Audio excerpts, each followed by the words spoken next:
Hello folks, Brandon Chapman with you today. This is a Monday video for TheoTrade. It's June 26th, 2023. And boy, what an exciting day. We're maybe seeing a little bit of selling here as we're approaching the close. The S&P down 0.36%. But it appears maybe the bears are staging a truce. Is it a play on Russia? Yeah, I guess so. What we're seeing just under the surface right now, we are seeing some bullish option activity in some technology names. And again, are we starting to build for that next rally?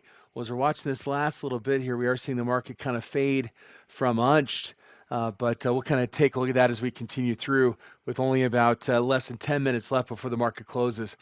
But it's been an interesting day. You look at real estate catching a rebound. It's one of those areas that was more oversold last week. And today we're seeing a sharp reversal in that trade. And again, also energy. I guess with the news coming out of Russia, a potential coup that's now settled, is there the possibility that there could be some disruptions in oil? Oil prices may go higher. Demand forecast for oil is pretty high this year. We'll see if that plays out. But right now, what we're seeing is that oil itself is testing our lows and energy stocks are rallying. We'll look at Oxy here in just a minute. But before we do, let's circle back to the S&P 500, and I'll bring up the SPY right now. So this reflects the cash session. What we're seeing is that the bearish momentum is starting to decelerate a little bit. And again, maybe we'll finish a little bit lower today. Maybe there's more downside to the market, but you see how the candle bodies continue to get smaller and smaller over the last couple of days. It certainly is reflective of conditions where the bears are losing some momentum. Are they feeling accomplished that we got a couple percent pullback in the market and that's it?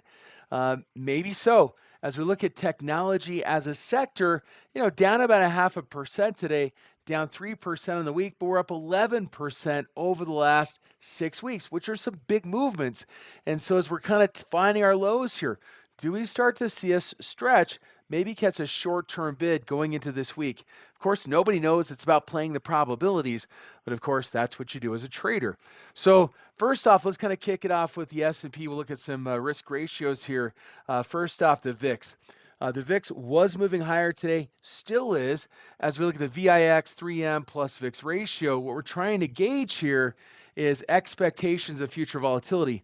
Notice that last week we were up here 27% higher, meaning the three-month VIX was 27% higher than the 30-day VIX.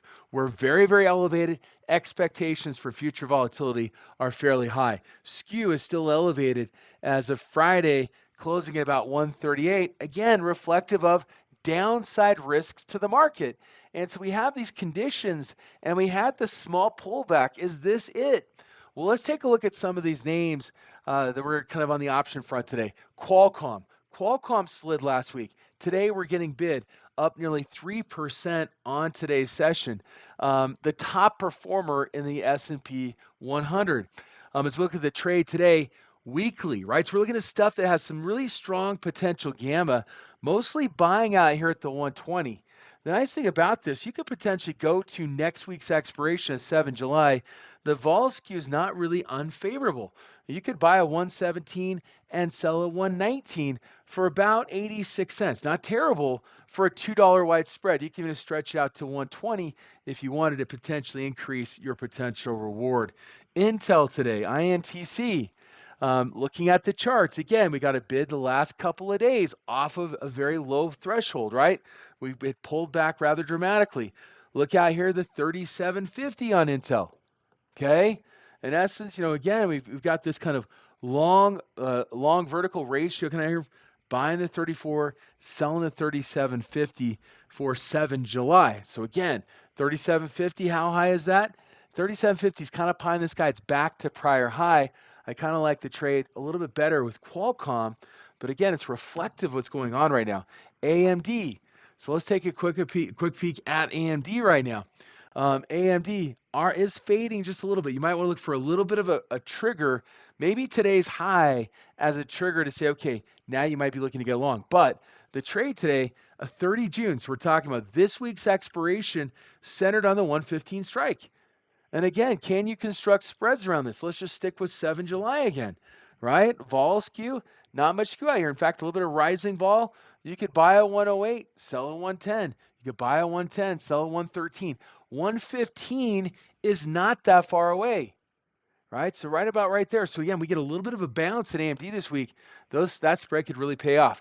It's important to be balanced. You don't want to be too long right now. But again, if you're looking to nibble a little bit on some low risk, high return, lower probability, we got to create that balance there. Spread trades. These are some ideas. AMD as well. Amazon today. So again, if the market's going to rise, Amazon is likely going to participate. Notice we're down today. We're consolidating. We had a nice breakout last week, but notice where today's price is, right around the breakout level. So if we can kind of settle in here, catch a little bit of a bid in Amazon today, again at 30 June, it was at the 131. Again, we start to take out this high, today's high, we may create a little bit of a squeeze higher. Again, that 30 June expiration, very, very short dated, okay? But this is where the gamma potential is. Look at all that out of the money call volume today in Amazon. But again, the one I'm calling up specifically, 30 June, 131 today. So again, kind of notice what's happening on the oil front. So again, we got some big cap tech names. We've got Amazon there, Oxy. So as we're kind of seeing what's participating the upside in the energy market, Oxy's back against support today, up nearly 2% in Oxy. It was the 30 June. Again, we're still pushing the envelope here with these really short dated expirations here. But Oxy, it was the 30 June. Looking at my notes here, 58 strikes. So here, right here, 8,200 contracts. We're kind of probably filtering out even higher. But again, some bullish trade in Oxy today. Again, if we can start to break through some of these strikes, may help create a little bit of a gamma squeeze. So look at about 58. If we can kind of break through the highs, take out 58, may have a chance of squeezing higher towards 60.5 or retesting the prior high there in Occidental Petroleum. J&J, let's circle around to healthcare. Healthcare was one of the better performers last week. If we look at 1 week performance, that was the top performer at 0.71% negative. But look at J&J. J&J sold off today, but rallied towards the high. If we can see a little bit of trade tomorrow through today's high in J&J, this is a 7 July 165, which happens to be today's high. Again, do we create a little bit of a gamma squeeze taking out today's high? So again, look for follow through tomorrow. And again, what could we see as a potential target? We have resistance at 166, so expect to push 166. Breakout there, we're seeing a nice little inverted head shoulders formation, range from 153 to 166, 13 points, gets you to about 179, which is basically back to prior highs. So again, we're on the cusp of a potential big breakout in J&J. Probably need to watch for a little bit of follow through to help confirm that. We've already looked at Amazon. Let's look at GIS, so General Mills today. General Mills consolidating. Is this the pause that refreshes to the downside? Is this a flag that's going to break out to the bearish end? Or are we looking at a potential bullish breakout in it? For GIS, a lot comes down to the earnings. Okay, coming up on 6/28 before the market opens. So in a day, a little over a day. So tomorrow you have an opportunity to look at look at GIS. If we kind of break through the highs here, this could create a bullish potential setup for GIS. And what you saw was we're selling the 75 puts. They're buying the 82.50 calls, selling the 87.50, which has you up here approximately what? About 5.50 higher. We look at the expected move for this week, about $4. So we're seeing as an expectation, we may see a breakout bigger than the expected move. And given where we're at, tomorrow, could you look at like an upside call spread, an in-out spread? Again, you got to look at the no weekly options on GIS. It's moderately liquid here, but again, could you potentially look at buying an 82.50 and selling an 87.50? Cost you about $1.25.